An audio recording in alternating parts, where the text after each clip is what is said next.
Per i giornali, per tutto il pianeta, un autista con grandissima responsabilità ed esperienza, soprattutto dopo la notte del 30 agosto 97, diventa semplicemente un ubriacone imbottito di farmaci.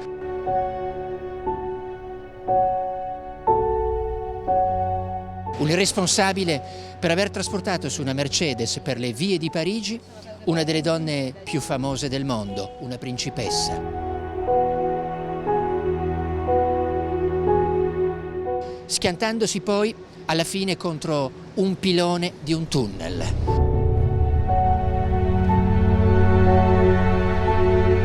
In un secondo tempo si sparge la voce addirittura che potrebbe essere non più un ubriaco pazzo, ma un agente segreto.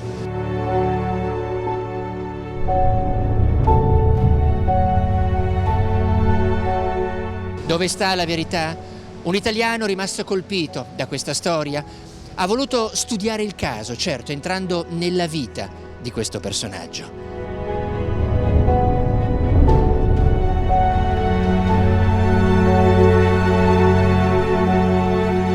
Questo italiano si chiama Beppe Sebaste, un emiliano di Parma, residente a Roma, già autore di diversi saggi. Dopo aver studiato e seguito la vicenda delle ultime ore di vita di Diana Spencer, la principessa del popolo, Format si immerge così adesso in un altro dilemma, un altro rebus, fatto di bugie, di tanti punti interrogativi.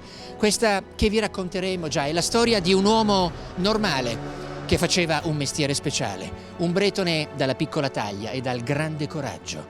Questa è la storia di Henri Paul, l'ultimo autista di Lady Diana.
Sicuramente un uomo emblematico, simbolico, forte, ma anche fragile, mediocre, ma con grandissime responsabilità. Ecco, possiamo dire un perfetto penultimo, deus ex machina di un evento mondializzato più grande di lui. La storia già dalle prime ore, dopo la notte tragica, tragicissima del 30 agosto 1997, è molto ingarbugliata. Testimoni che si trasformano in detective, ovvero chiamiamoli paparazzi, i cacciatori che stranamente vengono di colpo cacciati. Sono 7 i reporter messi in stato di fermo quella notte, subito indagati. Ecco, ammettiamolo, l'ossessione con cui i paparazzi si accaniscono in quello che diventerà l'ultimo giorno di vita di Lady Diana, resta molto incomprensibile. Questo via vai nevrotico di lei e del suo amico Dodi Al-Fayed, il tentativo poi invano di cenare in un ristorante, poi lo spostamento al Ritz e l'ultima partenza da una porta molto secondaria, direzione casa di lui. Ecco, quei fotografi sempre alle loro costole, insistenti, morbosi.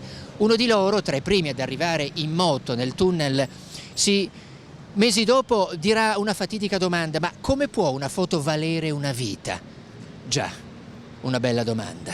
I giornali puntano dritto verso una e una sola teoria: lo stato di ebbrezza dell'autista di Diana. Et la vérité, surtout qui a été complètement écartée au début, je crois que, mais c'est dans le livre qui est sorti l'année dernière, la Mercedes était une voiture de récupération qui a été fortement accidentée, complètement démolie, qui a été reconstruite et revendue à l'hôtel.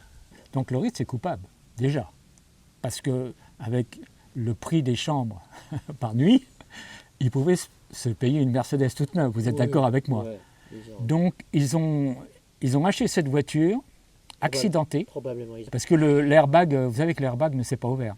Cette voiture ne remplissait pas les marges de sécurité, donc elle n'aurait pas passé les tests de sécurité.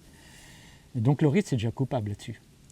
Donc c'était quand même facile et tentant de mettre la responsabilité sur le conducteur plutôt que sur la voiture. Parce qu'on s'aperçoit après que, comme par hasard, elle avait des défauts techniques, comme par hasard, à chaque fois, c'est une affaire extraordinaire.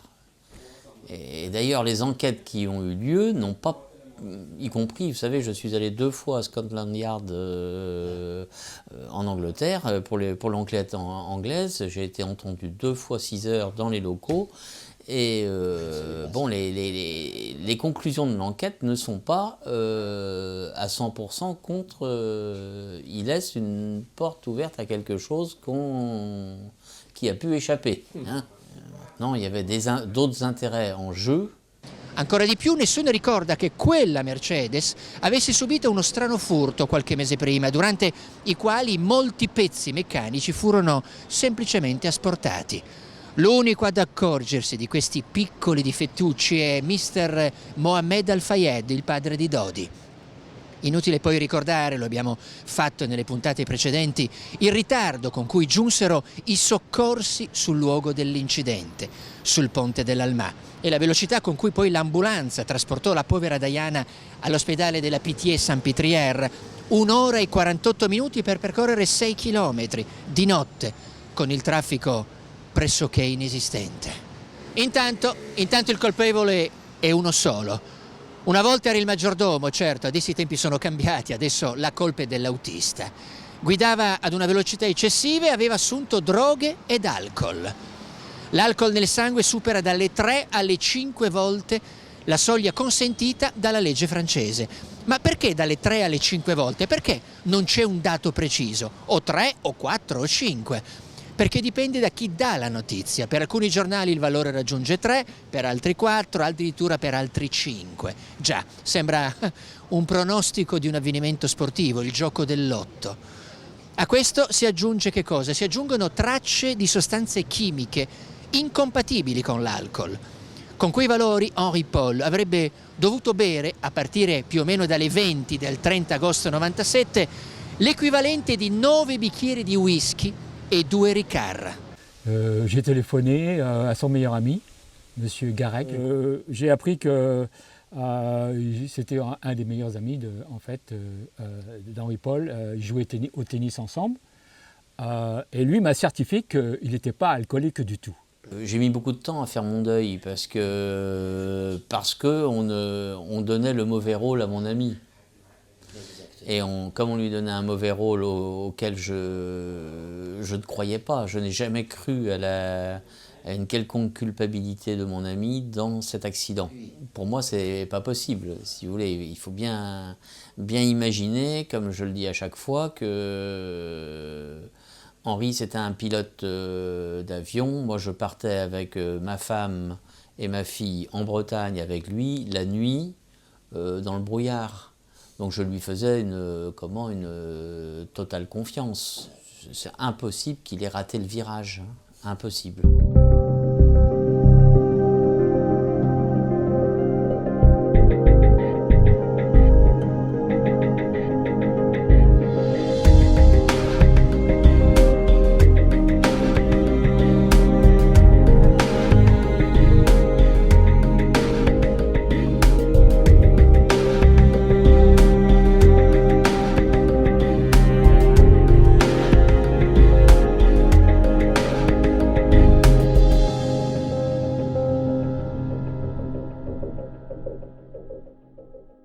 Alcuni organi competenti chiedono poi ripetutamente di avere un suo campione di sangue, già, al fine di fare altre analisi indipendenti.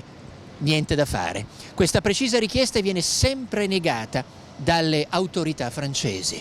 Stesso discorso per un'analisi ovviamente più completa, affidabile, vale a dire quella sui capelli dell'autista. All'epoca, in quelle ore confuse, nessuno dice che i risultati dell'autopsia sono facilmente manipolabili secondo la temperatura. Mais alors, maintenant, ça devient plus compliqué après. Parce que les analyses de son sang, ont trouvé un taux d'alcoolémie 3 fois supérieur à la normale. Plus, et ce qui c'est vraiment bizarre, un taux de monoxyde de carbone. Très bizarre. Ça, c'est très bizarre, parce que pourquoi il aurait ça dans son sang? Donc, c'est pas forcément, pour moi, mon opinion personnelle, c'est pas forcément une conspiration,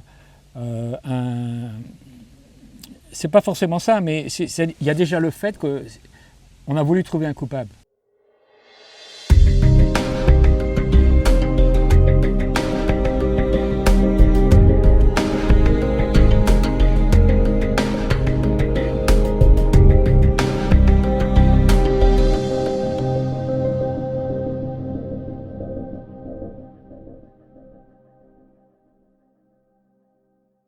Soprattutto non fa abbastanza scalpore un dato in particolare. Nel suo sangue ci sono 20,7 mg di monossido di carbonio.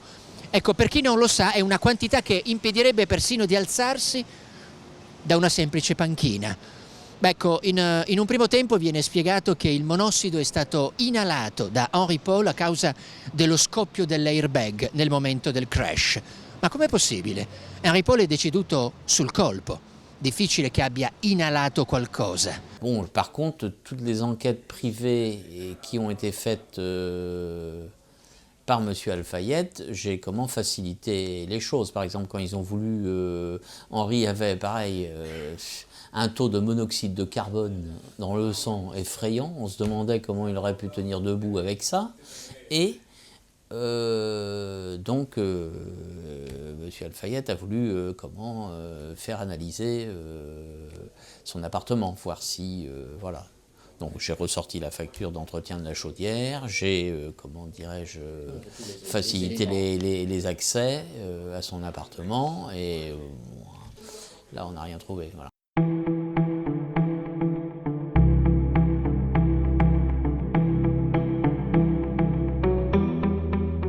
Ma che sostanze furono ritrovati nel sangue dell'autista ubriaco? Allora, 0,12 mg di fluoxetina, 0,18 di norfluoxetina, 0,006 di triapridide. Ecco, sono ovviamente cifre che potrebbero rimanere segrete, ma inspiegabilmente tutti i giornali le rivelano 2 o 3 giorni dopo l'incidente.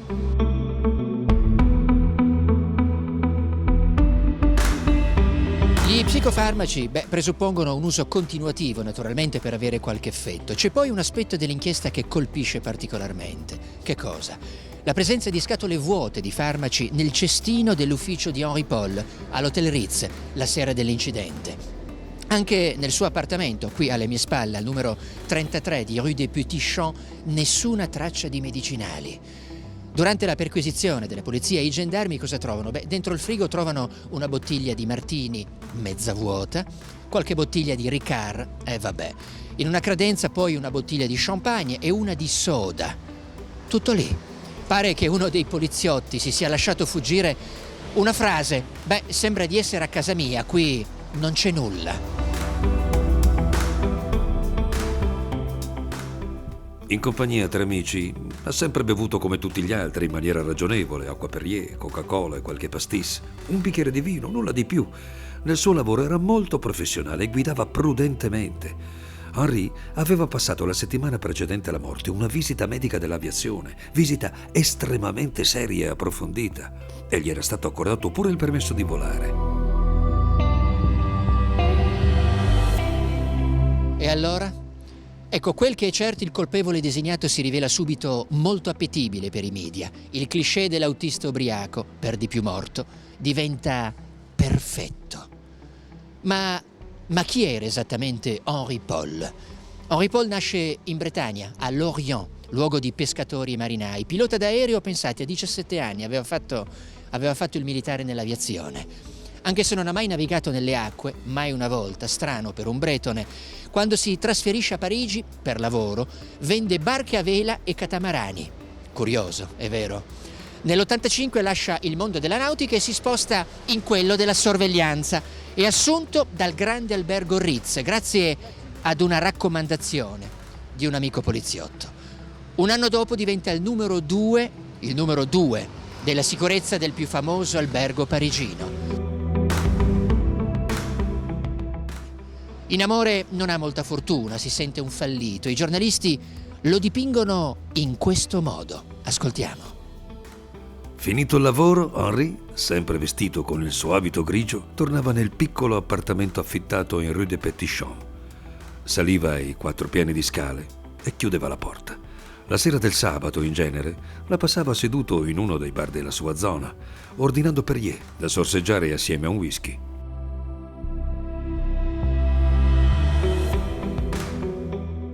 Lo abbiamo già appurato nella puntata dedicata a Lady Di. Certo, la principessa non desiderava affatto fare il blitz parigino, venire qui nella capitale francese. Avrebbe preferito lasciare la Costa Azzurra e andare direttamente a Londra dai figli. Iniziava la scuola, ma non fu così.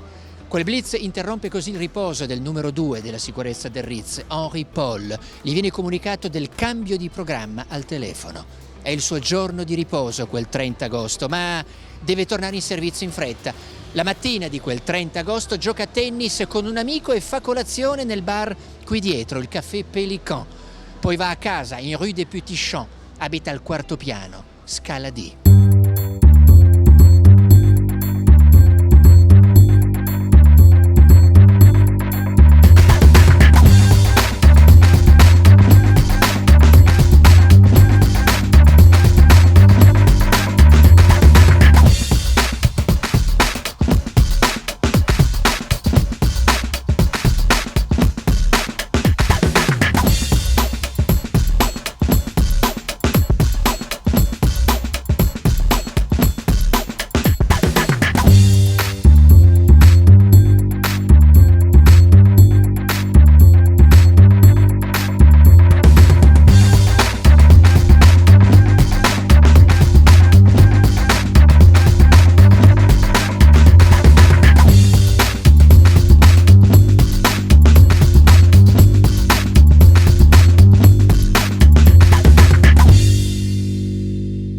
Le jour du drame, le matin, nous étions donc à 9h au tennis, et ici les Moulineaux, et donc on a passé la matinée ensemble.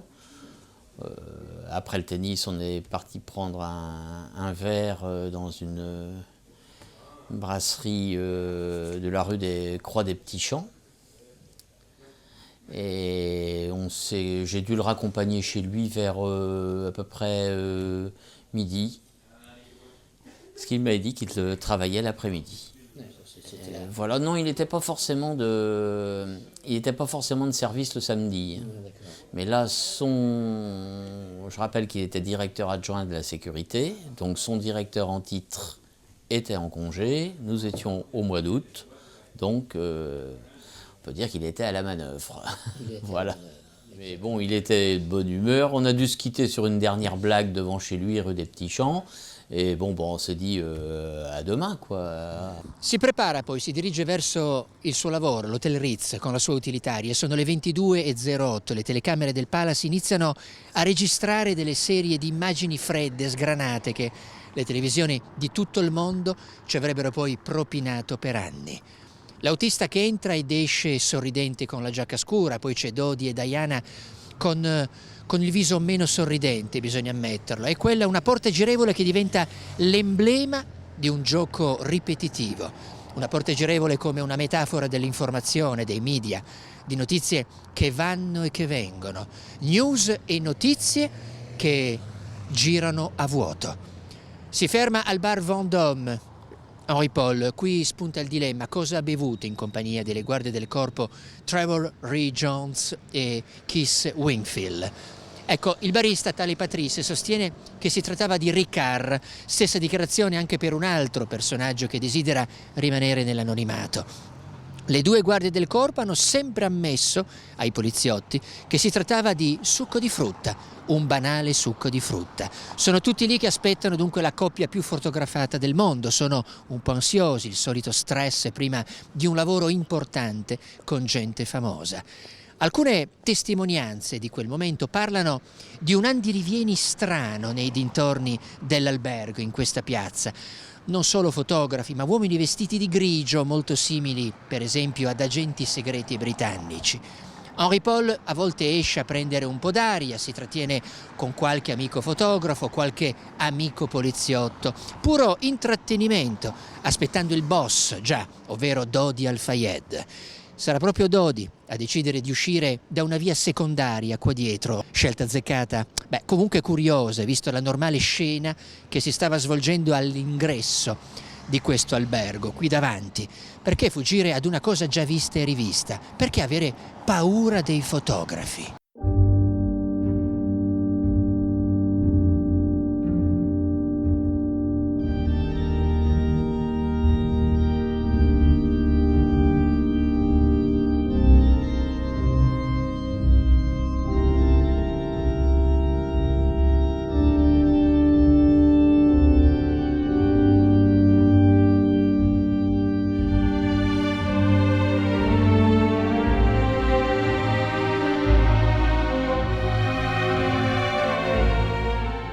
Una volta in macchina, dopo Place de la Concorde, non vanno in direzione Giardini delle Tuileries oppure Champs-Élysées, come sarebbe normale, data la presunta destinazione, stiamo parlando dell'appartamento di Dodi Al-Fayed, ma per il lungo Senna, lungo rettilineo, si chiama Cours de la Reine.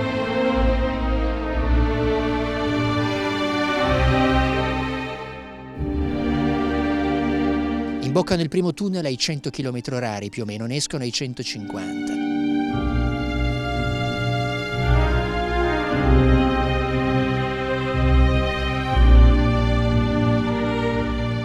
Nel secondo, sotto Place de l'Alma, si scoprirà che quella notte ci sarà del tutto e di più.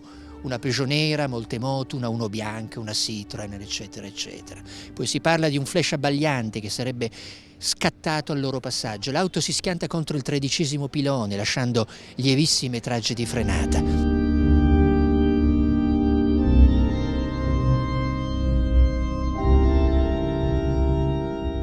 Curioso poi scoprire che le telecamere a circuito chiuso del tunnel quella sera sono girate dalla parte sbagliata. Impossibile dunque riprendere l'incidente. Pazzesco. Qualcosa è successo prima dell'incidente. Quel flash avrebbe abbagliato Henri Paul. In un'istantanea spuntata anni dopo si nota la guardia del corpo, Ree Jones, abbassare l'aletta parasole per proteggersi da un lampo.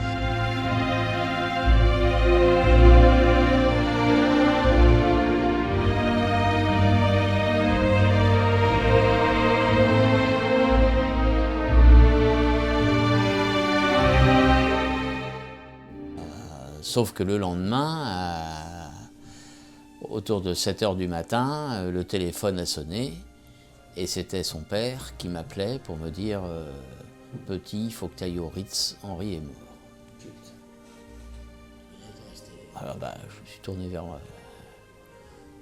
ma femme et je lui ai dit il faut que j'aille au Ritz, Henri est mort. Alors là on a été effondrés bien sûr, mais on ne savait pas encore dans quelles conditions et dans... voilà. Moi, quand je suis donc arrivé au Ritz à peu près à 8 heures, je voyais déjà, ils s'affairaient déjà, eux, ils étaient déjà en train de préparer les affaires de la princesse pour les ramener en Angleterre. Tout va très très vite. Hein. Voilà.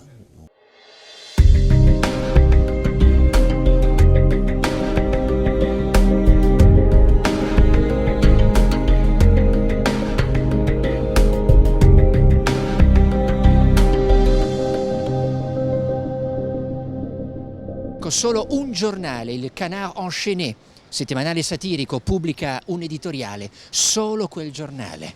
Il suo funerale avviene il 19 settembre del 1997, 21 giorni dopo la sua morte, nel piccolo cimitero di Lorient, dentro la chiesa di Sainte-Thérèse.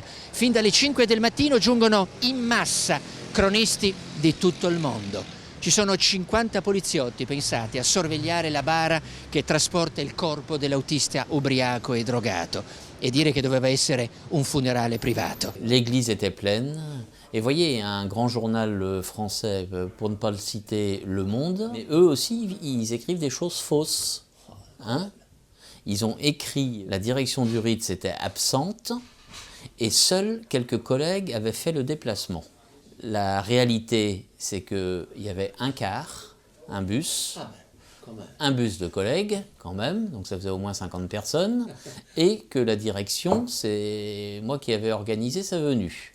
Donc le PDG était au premier rang dans l'église, hein, et son assistant Roulet était là. Donc ça, si c'est pas pour salir ou pour dire, vous voyez, Henri Paul, c'était pas quelqu'un de bien. C'est malhonnête, encore une fois, c'est malhonnête. Alors pourquoi? Allons savoir pourquoi. Pourquoi Paris Match, où j'avais proposé des photos, en échange du contrôle de l'article, ils ont préféré écrire des choses, je peux dire fausses, plutôt que de prendre mes photos. Ils commençaient leur article, eux, Paris Match, ce matin-là, Henri Paul s'était levé de mauvaise humeur et inquiet sur sa santé. Alors pourquoi on est parti au tennis, on était heureux tous les deux. Je ne vois pas pourquoi il aurait été de mauvaise humeur.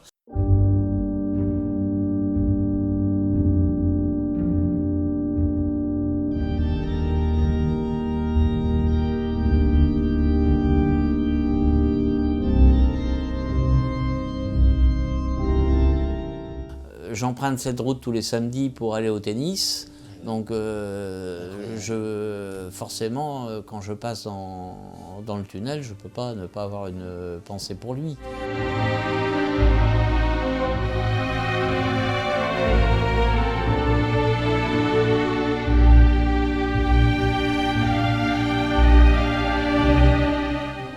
Des gens comme ça se suicident pas. Des artistes, ça arrive, et encore, on peut se poser des questions, parce qu'ils ont un rythme de vie, ils prennent beaucoup de drogue et tout ça. Mais des gens comme Henri Paul, non, ils n'ont pas de problème, ils ne prennent pas du Prozac, ils n'ont pas de... non, moi j'y crois pas, ça.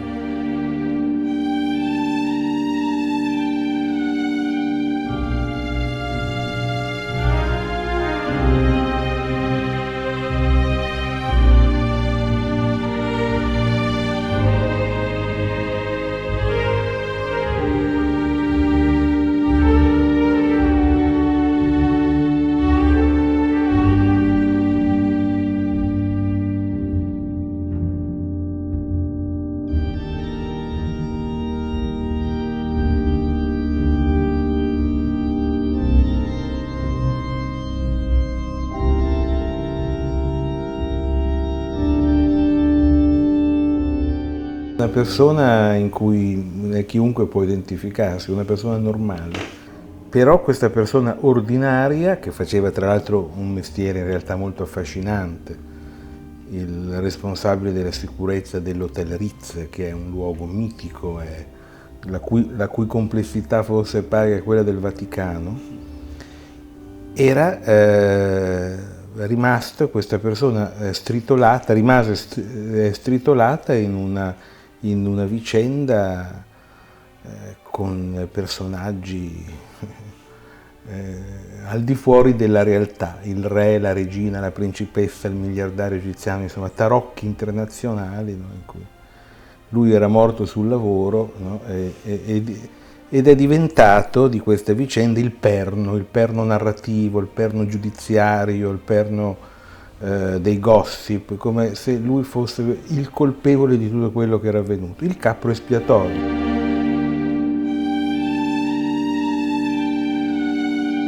Si risolverà questa vicenda quando qualcuno confesserà, perché è una di quelle storie dove prima o poi qualcuno dirà la verità, qualcuno delle poche, ma sempre tante, in fatti del genere, persone coinvolte che sanno. No? Non è detto che i responsabili vadano trovati nei presunti nemici di Lady Diana e non invece nei tantissimi nemici di Dodi Al-Fayed, visto che era una persona che aveva traffici, che era accusato di avere traffici illegali in numerosi ambiti internazionali. Finisce qui la nostra rivisitazione sulla vita di un uomo normale che faceva un mestiere speciale, già, come dicevamo ad inizio puntata, un bretone dalla piccola taglia e dal grande coraggio. Questo è anche il risultato, è giusto ammetterlo, di un lavoro maniacale fatto da uno scrittore italiano, Beppe Sebaste, capace di approfondire un argomento scottante, capace di chiarire molti aspetti di una vicenda tenuta nascosta da tanti, da troppi. La vicenda di Henri Paul, ovvero l'ultimo autista di Lady Diana.